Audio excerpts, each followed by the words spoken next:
Boa noite, seja bem-vindo para mais uma das nossas reflexões bíblicas.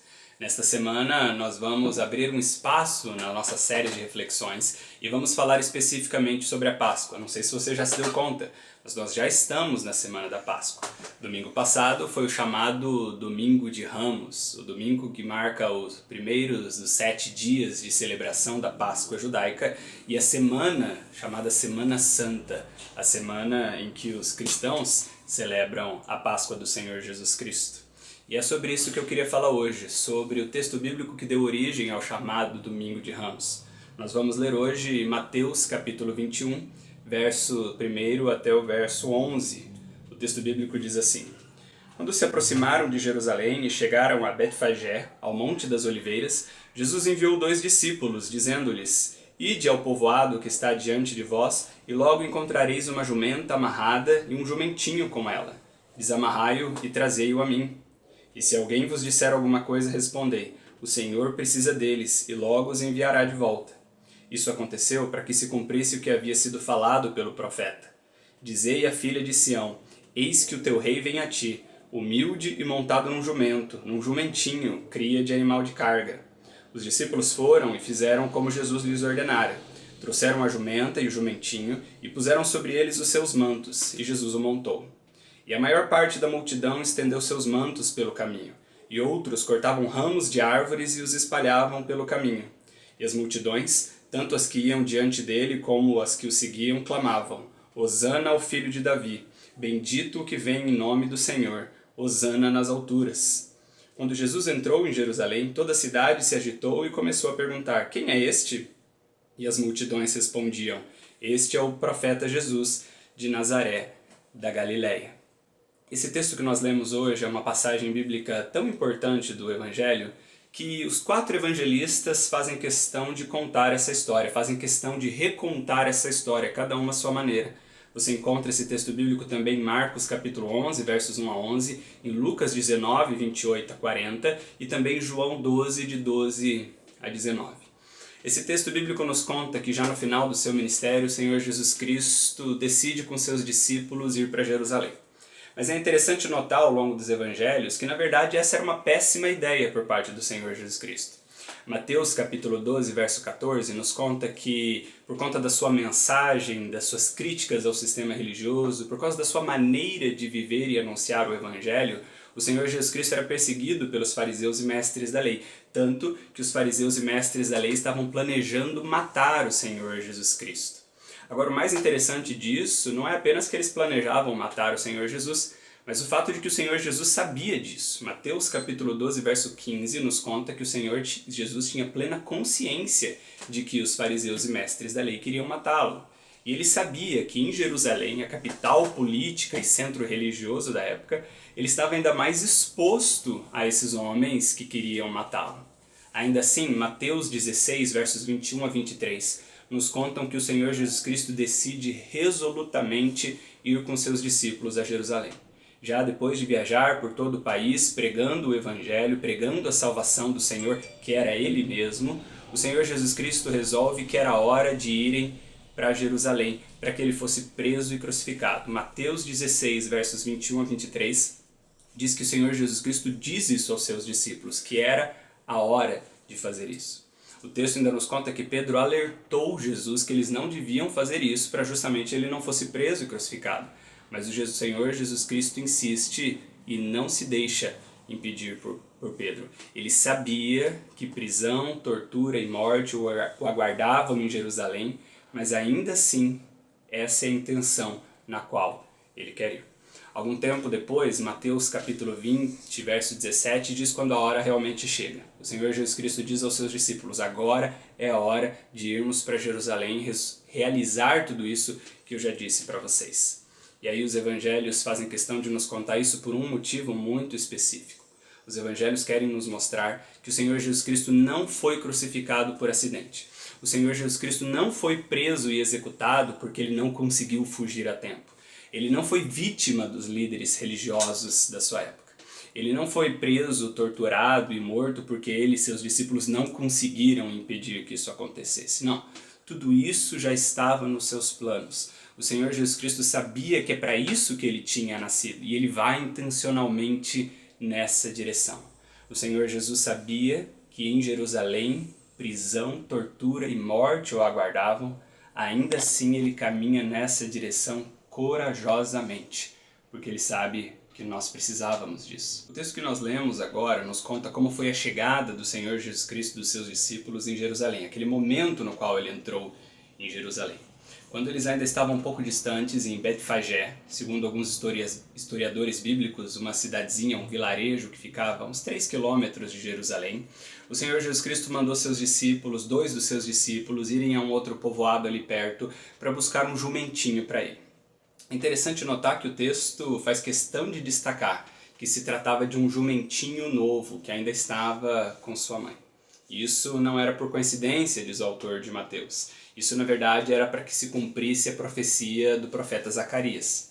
Lá em Zacarias capítulo 9, verso 9, o profeta havia dito: Alegra-te muito, ó filha de Sião, exulta, ó filha de Jerusalém, eis que o teu rei virá a ti, justo e salvador, pobre montado sobre um jumento, sobre um jumentinho, filho de jumenta. O texto conta ainda que os discípulos foram e trouxeram realmente o jumentinho que o Senhor Jesus havia mencionado. Mas como não havia sela para que o Senhor Jesus Cristo montasse no jumentinho, os discípulos tiraram suas próprias capas, os seus próprios mantos e colocaram sobre o jumentinho para que o Senhor Jesus pudesse se assentar sobre eles. Quando o Senhor Jesus Cristo estava dessa maneira entrando em Jerusalém junto com seus discípulos, as pessoas foram recebê-lo, os moradores da cidade foram até lá saudá-lo como se estivessem recebendo literalmente um rei. O texto diz que elas colocavam seus mantos pelo caminho, fazendo com eles um tapete para o Senhor Jesus Cristo passar no meio deles. As pessoas cortavam ramos, galhos de árvores próximas, estendiam pelo caminho e iam sacudindo esses galhos, aclamando o Senhor Jesus. Uma multidão de pessoas ia à volta dele gritando: Hosana ao filho de Davi, bendito aquele que vem em nome do Senhor, Hosana nas alturas. E o texto encerra dizendo que a cidade toda se agitou com esse evento. Algumas pessoas mais desinformadas ainda perguntavam: quem é esse que está entrando na cidade e gerando essa comoção toda? E as pessoas que sabiam do que se tratava respondiam: esse é o profeta Jesus de Nazaré da Galileia. A essa altura você já deve ter entendido a mensagem central desse texto. O sentido dele é bastante claro, é bastante auto-evidente. O Senhor Jesus Cristo estava sendo recebido por aquelas pessoas como rei. É isso mesmo, esse é o sentido, se foi isso que você compreendeu no texto. Mas há alguns detalhes que às vezes passam desapercebidos para nós, cristãos do século XXI, que você precisa saber sobre esse texto para aprofundar um pouco a sua compreensão sobre ele. O primeiro detalhe importante é o fato de que Jesus faz questão de entrar em Jerusalém assentado sobre um jumentinho. Esse é um detalhe tão pequeno que às vezes a gente passa por ele sem perceber, mas tem uma implicação muito grande. Na verdade, há 3 implicações que decorrem do fato do Senhor Jesus Cristo ter escolhido um jumentinho para entrar em Jerusalém. A primeira implicação é a seguinte: lá em Levítico, capítulo 22, verso 19, e também Números, capítulo 19, verso 2, a lei do Senhor dizia que só poderiam ser oferecidos em sacrifício ao Senhor animais que fossem macho, de no máximo 1 ano de idade, que não tivessem defeito nenhum e que nunca tivessem sido usados para carregar carga. Veja bem, a lei diz que não poderiam ser oferecidos ao Senhor nenhum animal que não fosse macho, de no máximo 1 ano de idade, que não tivesse nenhum defeito físico e que nunca tivesse sido usado para carregar carga. O texto está nos mostrando que foi justamente esse estilo de animal que foi utilizado, oferecido ao Senhor Jesus para entrar em Jerusalém. Sabe o que o texto está tentando nos dizer nas suas entrelinhas? O texto está tentando nos evidenciar que o Senhor Jesus é aquele mesmo a quem no Antigo Testamento se ofereciam sacrifícios. Assim como no passado só se poderia oferecer ao Senhor um animal macho, novo, que nunca tivesse carregado carga, ao Senhor Jesus Cristo só pode ser oferecido um animal macho, novo e que nunca carregou carga. O texto está tentando nas entrelinhas nos mostrar, nos identificar o Senhor Jesus Cristo com o mesmo Deus do Antigo Testamento que recebia os animais, recebia os sacrifícios por meio do seu povo. O texto está dizendo, o mesmo Deus que recebia a nossa adoração, o nosso culto e os nossos sacrifícios no Antigo Testamento, é esse que está diante de vocês agora, entrando em Jerusalém. Uma segunda implicação que vem desse fato, desse detalhe de Jesus entrar sobre um jumentinho, é o seguinte. Eu não sei se você percebeu, mas tem uma dicotomia, um certo paradoxo, uma aparente contradição nesse texto bíblico. Essa imagem do Senhor Jesus Cristo entrando, sendo aclamado como rei, mas assentado sobre um jumentinho, você tem elementos ao mesmo tempo de exaltação, mas também de humildade. Por um lado, o Senhor Jesus está sendo exaltado como um rei, mas é um rei humilde, não é?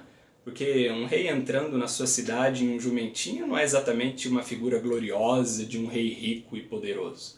O Senhor Jesus Cristo montado em um jumentinho, sobre o manto dos seus discípulos, nem cela tinha, seguido apenas por 12 homens simples, não é uma ideia assim, lá muito majestática. Mas é exatamente assim que o Senhor Jesus Cristo resolve aparecer. Quem olhasse de fora, nós olhando para esse texto, podemos pensar que se trata de um rei fraco, sem muito poder, ali pela sua pobreza, pela sua simplicidade, pela sua humildade.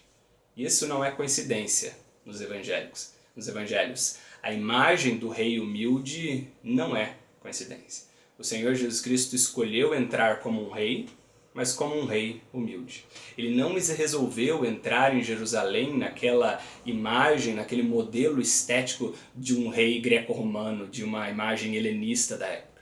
No modelo comum da época e também no nosso imaginário hoje, um rei entraria montado em um cavalo alto, imponente, assentado sobre uma sela cheia de metais e pedras preciosas e com uma armadura brilhante, seguido por uma tropa de inúmeros soldados fortes e bem armados, não é?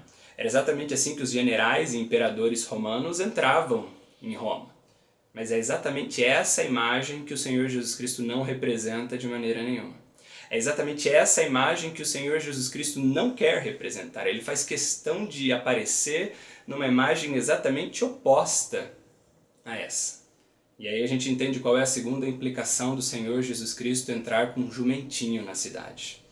Quando ele se mostra assim, ele está se apresentando como rei, mas um rei de uma outra lógica, um rei de uma outra ordem, que não essa lógica mundana.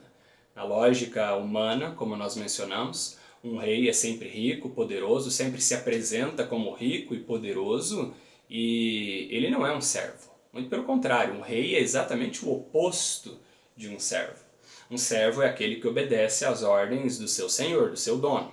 Já o rei é o senhor mais poderoso de um determinado país. Ele é o senhor dos outros senhores. Os servos de todo o país são, de alguma maneira, servos dele também. Um rei não serve a ninguém. Um rei é servido por todos. Essa é a lógica humana de um rei. Mas essa nunca foi a lógica de Israel quanto ao seu rei. Se você lê atentamente os 2 livros do profeta Samuel, lá no Antigo Testamento, os livros que contam a história do rei Saul e do rei Davi, uma coisa vai ficar muito clara para você.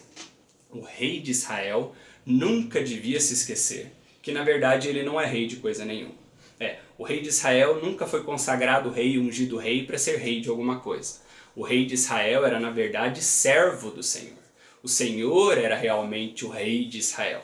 O rei humano de Israel era apenas um servo encarregado pelo Senhor para cuidar do povo que pertencia, na verdade, a Deus. O rei de Israel não é rei, é servo. O rei de Israel é um rei servo. Por isso, nunca podia se arrogar a arrogância do poder para si mesmo. Quando nós olhamos para essa imagem do Senhor Jesus entrando em Jerusalém como um rei humilde, ele está se colocando exatamente dessa maneira, como um rei servo. Ele não é um rei como os reis do mundo, mas ele é um rei ao estilo rei servo do Senhor. Ele é um rei servo. Ele é o Messias da humildade, não o Messias da riqueza e da ostentação. Note que isso é em si mesmo um paradoxo. Porque o Senhor Jesus Cristo ele é o Filho do Deus Criador de todo o universo. Ele é, portanto, herdeiro de todas as coisas que existem. Ele é o dono último de todas as riquezas do mundo. Ele tem todo o poder no céu e na terra. Ele estava no princípio de todas as coisas. O texto bíblico diz que todas as coisas foram criadas nele, por ele e para ele. E é ele quem sustenta todas as coisas, a existência de todas as coisas na palma da sua mão. ele tem todo o poder e toda a riqueza do universo. Ainda assim, ele resolve se apresentar como um rei humilde que entra na sua própria cidade com um jumentinho. Esse paradoxo fica ainda mais claro quando você olha para o nascimento do Senhor Jesus Cristo, como ele é contado lá em Lucas capítulo 2. Lucas capítulo 2 diz que na ocasião do nascimento do Senhor Jesus Cristo, surgiu no céu com um clarão uma multidão dos exércitos celestiais, dos exércitos de anjos, cantando louvores ao Senhor e louvando o nascimento do Senhor Jesus Cristo. No entanto, isso só aconteceu para uns pastores que estavam ali no campo. E veja, os pastores na época eram considerados trabalhadores braçais desprezíveis. Eles eram desprezados. Pastoreio de ovelhas era considerado uma profissão imunda, uma profissão suja.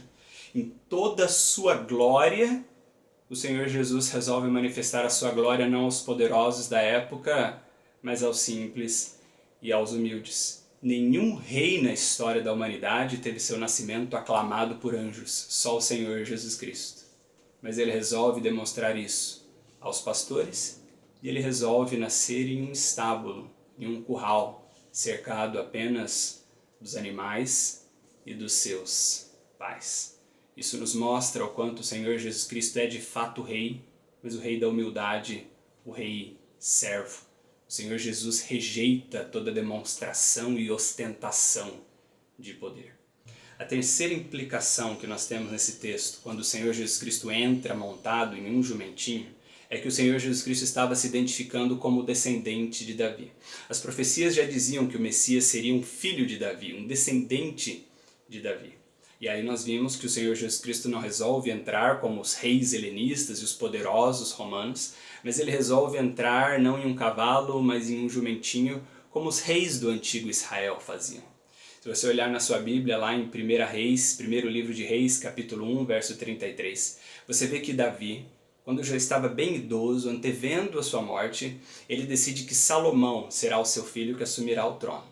E para demonstrar isso para todo mundo, para que todo Israel saiba que Salomão é quem vai reinar depois dele, ele manda os seus servos colocarem Salomão sobre a sua mula, a mula que pertencia ao rei, ou seja, seu jumento. No texto bíblico eles são apresentados como sinônimos, e então Salomão sobre a sua mula devia ser levado até o monte de Gion, o lugar onde os reis de Israel eram tradicionalmente ungidos.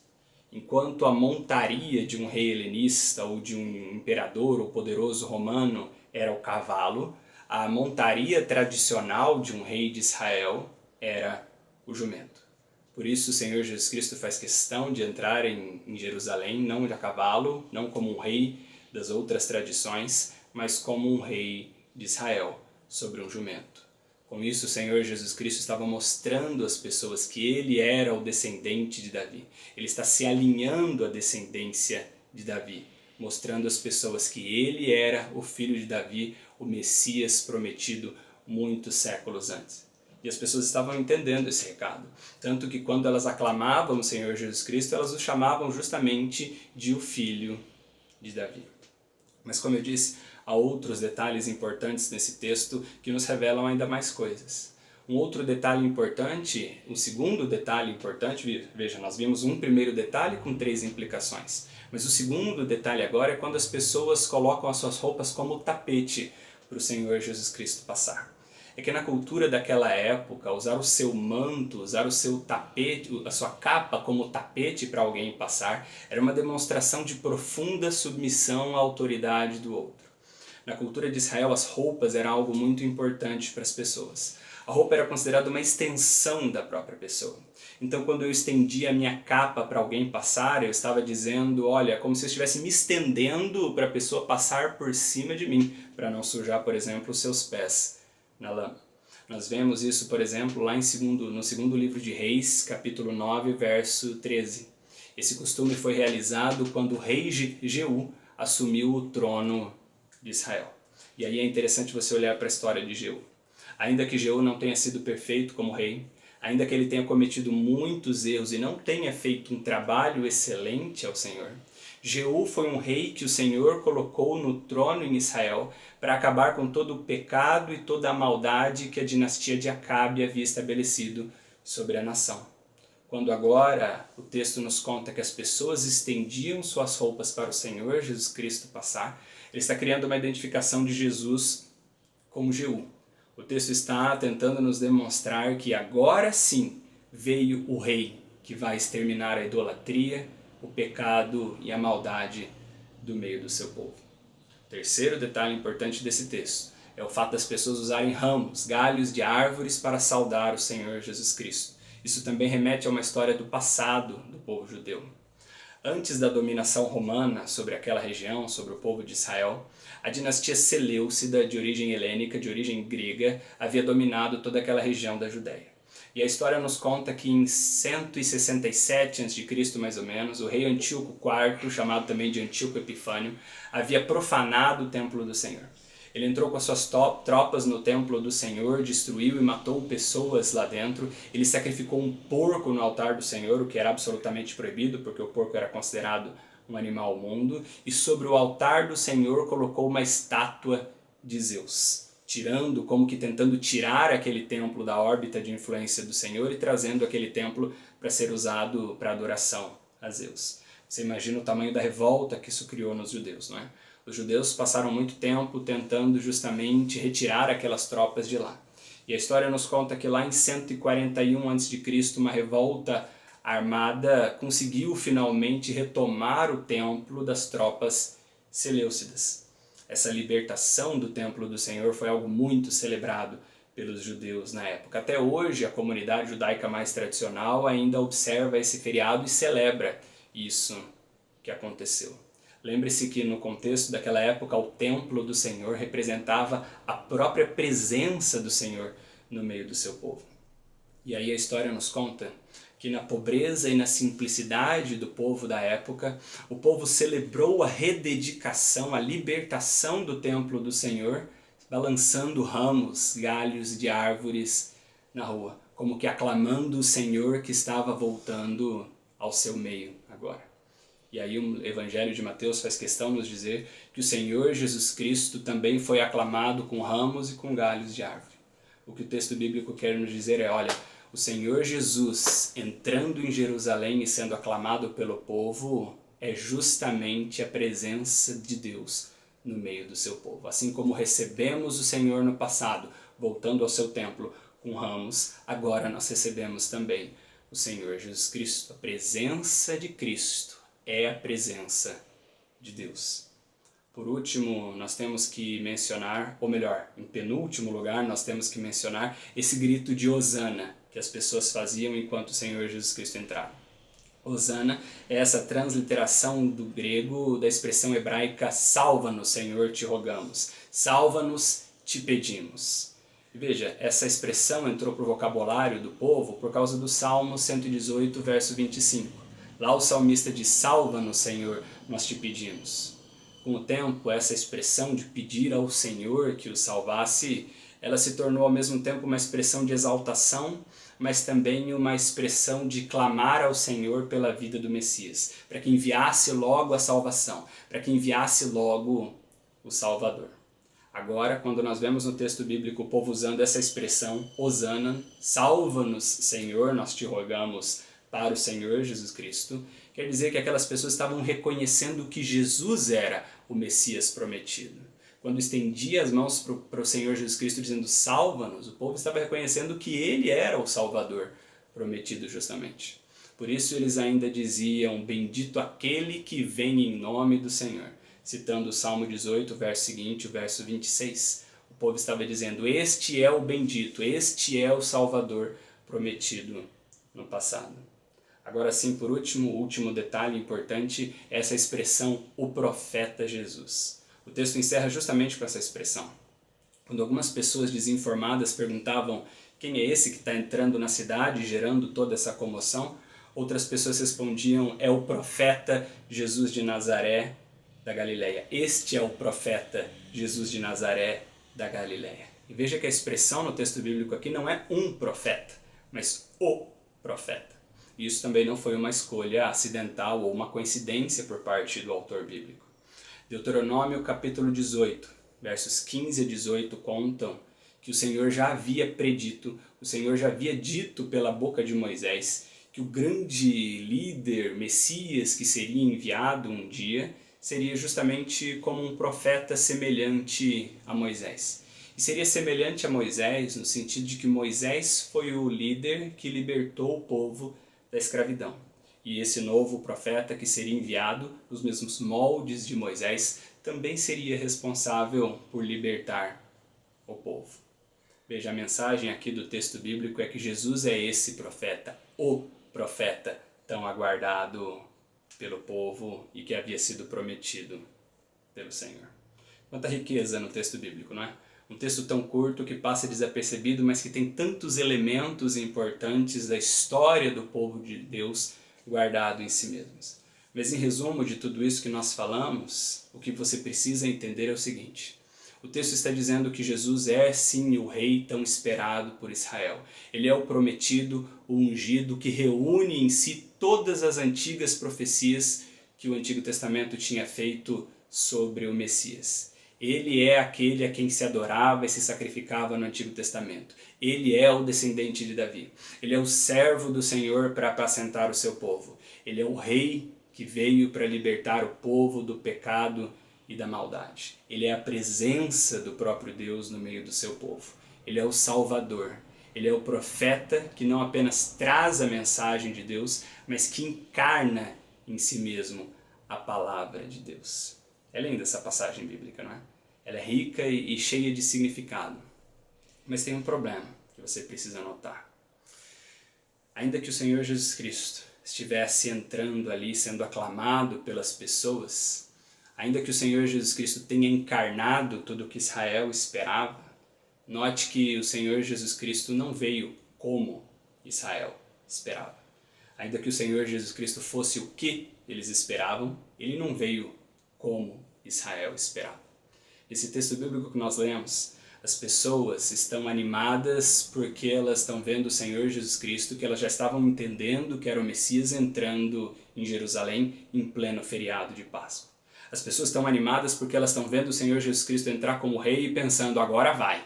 É agora que vai começar aqui em Jerusalém a grande revolução, a libertação para nos tirar debaixo do jugo romano. Agora ele vai demonstrar todo o seu poder, expulsando os romanos, nos libertando da opressão deles e instituindo o reino de Deus no mundo. Agora é que ele vai resolver tudo isso e nos livrar dos nossos problemas. Por isso tanta comoção, por isso tanta animação nesse texto bíblico que nós lemos. Mas em poucos dias as pessoas vão se decepcionar com o Senhor Jesus. Em poucos dias elas vão descobrir que o Senhor Jesus Cristo não estava entrando na cidade para libertá-las do jugo romano. O Senhor Jesus Cristo estava entrando na cidade para libertá-los do jugo do pecado. O Senhor Jesus Cristo não estava entrando na cidade para vencer tropas militares, mas para vencer a morte. O Senhor Jesus Cristo não entra na cidade para conquistar Jerusalém, mas para conquistar a vida eterna para toda a humanidade. Por isso mesmo, dali uma semana, essas pessoas verão o Senhor Jesus Cristo sendo preso, sendo torturado, e sendo exposto ao ridículo diante delas, e elas mesmas que estavam ali há poucos dias atrás aclamando, viva o rei de Israel, chegou o rei de Israel, chegou o nosso Messias, hosana nas alturas, agora começarão a gritar, crucifica-o, crucifica-o. Quando as coisas começarem a ficar difíceis e o Senhor Jesus Cristo for preso, espancado e levado diante dos governantes da época, não realizando as das pessoas, essa multidão de gente que o aclama vai retirar o seu apoio a ele e vai deixá-lo sozinho para ser morto e executado, gritando, crucificam. Não se iluda com a beleza da cena desse texto bíblico. Não se iluda com a cena do Senhor Jesus Cristo sendo aclamado como rei por uma multidão. Quando as coisas não saírem como as pessoas esperam, quando o Senhor Jesus Cristo não realizar as expectativas das pessoas, essas mesmas pessoas que o aclamaram agora vão condená-lo à morte. Eu penso que essa é uma mensagem muito forte e muito importante para os nossos dias. Porque hoje nós temos muitas pessoas que gostam de cantar louvores ao Senhor, se dizerem servas do Senhor Jesus Cristo, gritando brados de exaltação ao Senhor Jesus Cristo, levantando clamores, conclamando jejuns e tudo mais. Mas a verdade é que na hora que a coisa apertar, na hora que as coisas ficarem ruins e difíceis, na hora que o Senhor Jesus não realizar as expectativas, muita gente vai abandonar o Senhor Jesus e deixar de lado. Por isso que o próprio Senhor Jesus Cristo disse em Mateus 7 que nem todo aquele que gritar Senhor, Senhor, será recebido no reino dos céus. E em Mateus 24, verso 13, o Senhor Jesus Cristo diz que aquele que perseverar até o fim, este sim, será salvo. Apenas aquele que permanecer firme na confissão ao Senhor Jesus Cristo é que será salvo. Aquele que permanecer firme na confissão que Jesus Cristo é Senhor, aquele que não voltar atrás na hora do medo, aquele que não voltar atrás na hora da angústia, na hora das pressões e das perseguições, este sim é o verdadeiro servo do Senhor, que será levado para morar com Ele por toda a eternidade. Aquele que permanecer firme em palavras e ações até o final, mesmo nas horas mais difíceis, é aquele que é verdadeiro servo, verdadeira serva do Senhor. Mas veja, para finalizar, deixa eu te dizer uma última coisa. Os evangelhos nos contam que mesmo os discípulos, que eram os seguidores mais fiéis do Senhor Jesus Cristo, fugiram e o abandonaram quando ele foi preso.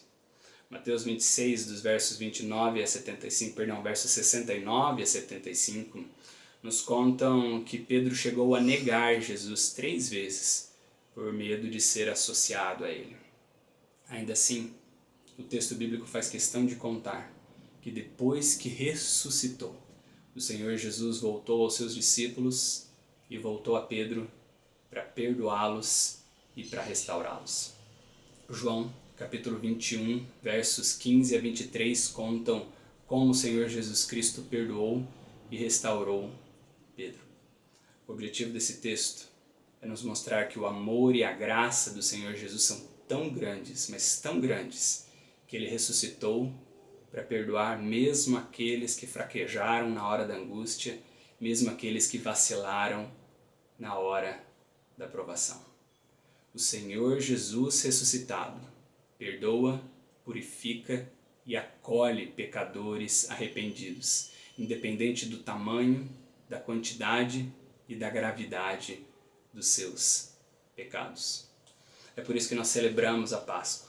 É por isso que nós celebramos de maneira tão intensa a ressurreição do Senhor Jesus. Na sua ressurreição, nós temos perdão para os nossos pecados.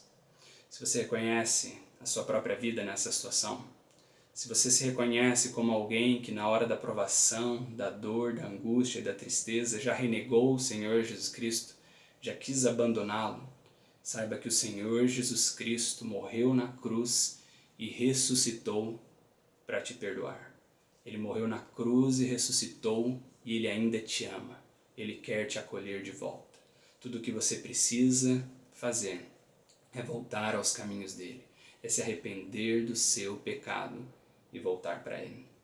Lamentações de Jeremias, capítulo 3, versos 22 e 23, diz que as misericórdias do Senhor se renovam sobre as nossas vidas a cada manhã. Suas misericórdias são infinitas e se renovam sobre nós. Se você confessa que um dia, em algum momento, na sua angústia e tristeza já renegou o Senhor Jesus Cristo, não tenha medo. Ele te ama. Ele tem graça e misericórdia para derramar sobre a sua vida. Apenas arrependa-se, coloque-se de volta nos caminhos dele, porque ele quer te perdoar e te acolher.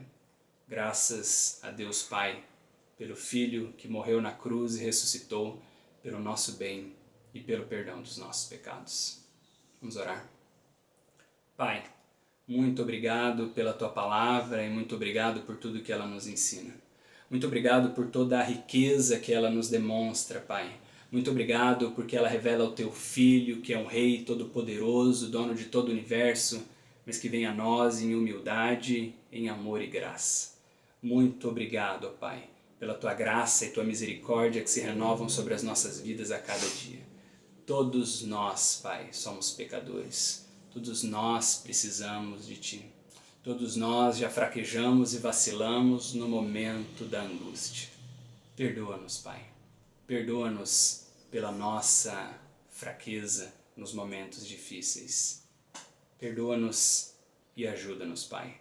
Fortalece-nos pelo Teu Santo Espírito, para que mesmo nos dias mais difíceis sejamos capazes de permanecer firmes no Teu caminho, certos do Teu cuidado e do Teu amor sobre as nossas vidas. Obrigado pelo Senhor Jesus Cristo, que morreu na cruz e ressuscitou, para que tivéssemos acesso ao Teu perdão.